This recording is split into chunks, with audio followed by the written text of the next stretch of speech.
Bien, yo soy el profesor José Guaranca y estamos aquí haciendo este video para demostrar que los problemas del examen de la UNI se pueden hacer a simple vista. Yo lo primero que voy a hacer es decirles cómo es que yo procedo para resolver este problema. El dato nos está diciendo que la potencia total disipada es de 75 watts. Eso significa de que si tenemos tres resistencias, cada resistencia está disipando 25 watts. 25 más 25, 50 más 25, 75. Entonces aquí se están disipando 25 watts. Como la potencia depende del cuadrado del voltaje, entonces la resistencia tiene que ser 1 para que la potencia disipada aquí sea 25, o sea, 5 al cuadrado. Vale decir, la potencia disipada acá es 25 cuando la resistencia vale 1. Esa es la solución a simple vista. O sea, la clave sería la alternativa A. Ahora vamos a explicar todos los detalles que están alrededor justamente de este razonamiento. Lo que nosotros hemos hecho es mostrarles cómo es que se debe razonar para poder llegar a la respuesta del problema. Y como acabamos de mostrar, no se necesita un conocimiento excepcional. Muchos profesores que preparan postulantes a esta universidad hablan de las dificultades del examen, diciendo de que son difíciles las preguntas, es decir, en otras palabras, fomentando el derrotismo antes que el optimismo, ¿no? El optimista, el triunfador, nunca habla de las dificultades, siempre habla de los retos que tiene que vencer, ¿no? Y demuestra con sus acciones justamente que todos tenemos la posibilidad de poder eh, cumplir nuestros retos, ¿no? Bien, lo primero que vamos a decir, lo primero que vamos a hablar es de lo que están preguntando. ¿Qué cosa están preguntando? Están preguntando por la potencia, ¿no es cierto? Entonces vamos a recordar la definición básica de la mecánica. Cuando nosotros hacíamos el tema de la mecánica, decíamos que la potencia es el trabajo ante el tiempo, vale decir, la potencia representa la rapidez con la que se hace un trabajo, ¿no? O la rapidez con la que se disipa la energía, o con la que se consume la energía también, ¿no? Pero en términos eléctricos, esto de acá, el trabajo se puede expresar como la diferencia potencial por la carga, ¿no? Y carga entre tiempo nos está dando como resultado una magnitud llamada intensidad de la corriente, ¿no? Entonces es así como aparece la potencia y también podríamos colocar eh, la intensidad la podríamos colocar en el cociente, de acuerdo a la ley de Ohm, del voltaje y la resistencia. Entonces así resultaría, vamos a ponerlo por acá, de que la potencia no es otra cosa que el voltaje al cuadrado entre la resistencia, ¿no? Hemos querido partir de esta definición básica porque difícilmente podemos olvidarnos de ello, porque es súper sencillo de recordar, viene de la esfera de la mecánica y estamos viendo que la podemos aplicar en este caso, ¿no? Entonces, la potencia depende del cuadrado del voltaje, ¿no? E inversamente proporcional con la resistencia. Yo decía entonces, si la potencia total disipada es 75, entonces acá es 25, ¿ya? Y para que la potencia sea 25, siendo el voltaje 5, la resistencia tiene que ser 1, ¿no? Sin embargo, yo veo en los solucionarios que han mostrado justamente nuestros colegas de las distintas academias, nos muestran un esquema así, ¿no? Nos dicen, todas esas resistencias se pueden sustituir o reemplazar por una sola resistencia. A esa resistencia se le llama resistencia equivalente, ¿no? Esa resistencia equivalente, en este caso vendría a ser R tercios, ¿ya? Cuando las resistencias están conectadas en paralelo, ese valor que se repite se divide entre 3 para hallar la resistencia equivalente, ¿no? El voltaje sigue siendo igual a 5, ¿ya? Y vamos a hacer un pequeño comentario en relación a esto que acabamos de decir de la conexión en paralelo, ¿no? Yo tengo un vecino que en el otro departamento tiene un estudio, él es abogado, y en este momento él está haciendo una presentación para un grupo de alumnos, él enseña en la universidad, y está haciendo un seminario.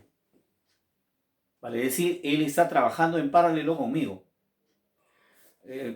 Quiere decir esto de que él no debe terminar su clase para que yo pueda empezar, porque si fuera así, entonces estaríamos hablando de una asociación en serie. ¿Ya? Entonces, por ejemplo, otro ejemplo de la conexión en paralelo. Aquí en este tomacorriente está conectado un reflector, está conectado el otro reflector, está conectada la batería, el cargador del celular, está conectado también el equipo, la pantalla, la computadora, y todos están trabajando con el mismo voltaje. ¿Cuántos voltios tenemos en el tomacorriente? 220 voltios.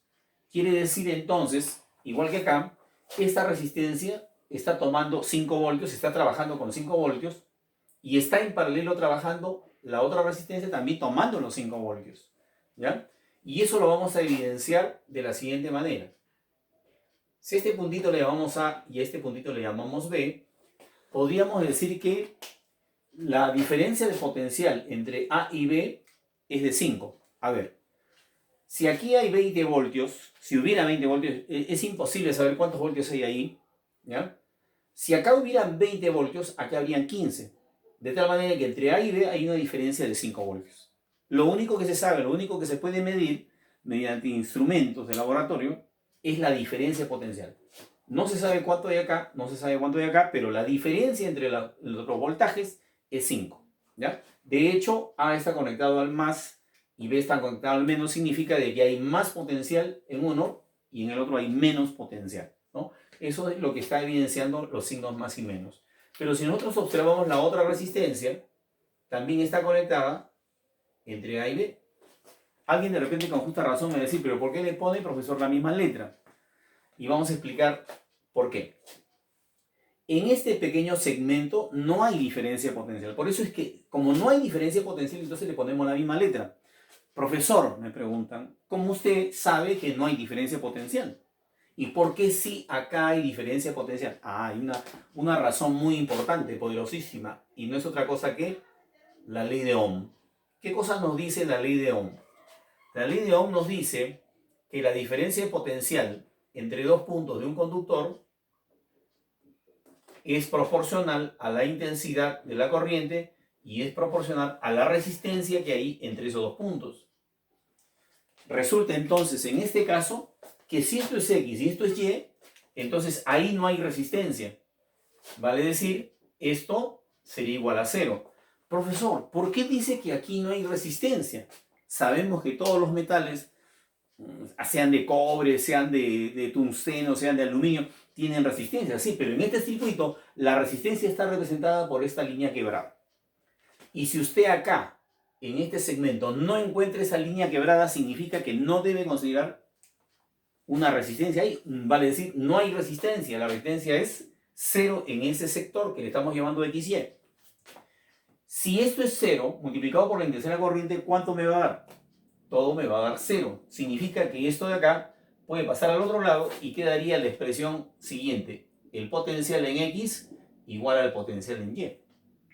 Por eso es que decimos que si un segmento, o sea, una línea de conducción, un cable, un alambre, un conductor, no tiene resistencia, entonces los puntos extremos deben de aparecer con el mismo potencial. ¿Ya?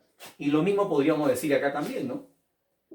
Que aquí hay la misma cantidad de voltios que en el otro lado, ¿no? Entonces, ¿cuántos voltios hay entre A y B? 5. ¿Cuántos voltios hay aquí? 5. ¿Cuántos voltios hay acá? 5. ¿Cuántos hay acá? Profesor, no le ha puesto la letra. No es necesario, porque la resistencia está conectada a esos puntos, ¿no? Claro, si ustedes quieren también le podemos poner estas letritas, pero eso ya no es necesario. Ok, entonces acá nosotros tenemos un nuevo arreglo más sencillo, donde se ve una sola resistencia, que sería R tercios, ¿no? Y esa sería resistencia que estaría originando justamente el siguiente voltaje. A ver, dice el problema que la potencia en total disipada es 75. ¿Ya? Estoy reemplazando en lugar de la potencia 75. El voltaje lo debemos elevar al cuadrado. ¿Ya? ¿Qué voltaje tenemos para todo el circuito? Porque estoy trabajando con todo el circuito. Este es el circuito con el cual yo estoy trabajando. ¿Eh? Vamos a poner una flechita mejor. Aquí estoy. ¿Ya? Entonces el voltaje que tiene ese circuito es 5. ¿Ya? ¿Y cuál es la resistencia que tenemos en este circuito? La resistencia que tenemos es R tercios. ¿Ok? Entonces, ese 3 que está en el denominador dividiendo va a pasar al numerador a multiplicar. Entonces sería 3 por 25 igual a 75. ¿Cuándo se justificará dicha igualdad? Cuando el valor de R sea igual a 1. Por si acaso, aquí en la formulita lo que debemos utilizar es la resistencia del circuito, porque estamos utilizando la potencia total. ¿Ya? O sea, esta relación la estamos aplicando a todo el circuito. ¿Ya? Y en el circuito total, la potencia total es 75, el voltaje total es 5 y la resistencia es la resistencia total o equivalente R tercios simplemente, ¿no? Entonces estamos demostrando justamente con este resultado que efectivamente la respuesta que nosotros habíamos señalado era igual a 1. Quiero decir que resolver un problema no es hallar la respuesta. Mejor dicho, resolver un problema no termina cuando nosotros hallamos la respuesta. ¿Por qué razón? Porque nosotros cuando obtenemos el resultado, no solamente debemos de alegrarnos porque llegamos al resultado, sino además porque todo el proceso lo podemos simplificar. Eso se llama síntesis, o sea, acortar. De tal manera que en el examen de admisión podamos encontrar la respuesta directamente sin hacer tanto cálculo, ¿no?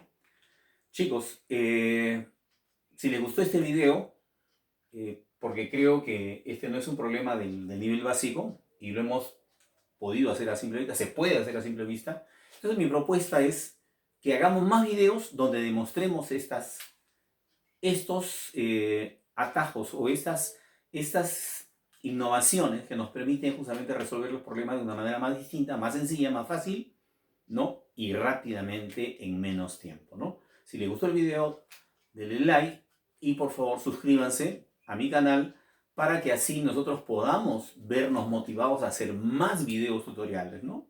No vayan a pensar que los que hacemos videos en YouTube, los que tenemos un canal de YouTube, como yo, por ejemplo, que ya tengo algo de más de 4.000, nos estamos llenando de dinero.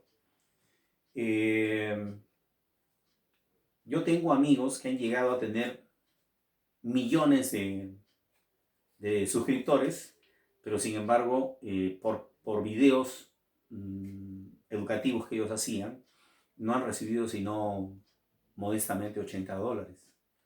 Y $80 para toda la inversión que han hecho ellos es realmente nada, ¿no? Gracias chicos, entonces nos vemos en el próximo video.